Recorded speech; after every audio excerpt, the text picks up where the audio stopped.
l'origine de cette prostitution, il y a l'idée de fabriquer des images et leur découverte a entraîné la corruption de la vie.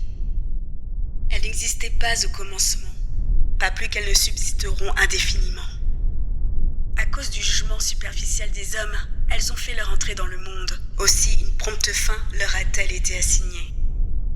Affligé par un deuil prématuré, un père a fait exécuter une image de son enfant enlevé à l'improviste. Et à ce qui n'était plus qu'un cadavre d'homme, il rend maintenant des honneurs comme un dieu et transmet aux siens des mystères et des rites. Puis, fortifiée par le temps, cette coutume impie fut observée comme une loi.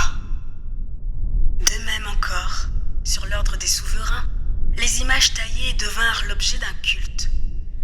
Comme on ne pouvait honorer ceux-ci en leur présence à cause de la distance, on reproduisit leur apparence vue de loin et on fit faire une image visible du roi vénéré afin de témoigner une adulation empressée à l'absent comme s'il était présent.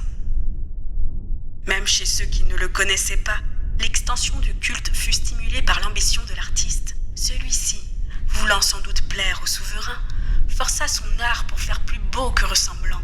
Alors la foule fut séduite par le charme de l'œuvre et cet homme auquel naguère on rendait des honneurs devint un objet d'adoration. Ainsi la vie humaine se laissa prendre au piège lorsque des hommes, victimes du malheur ou du pouvoir, attribuèrent à la pierre et au bois le nom incommunicable.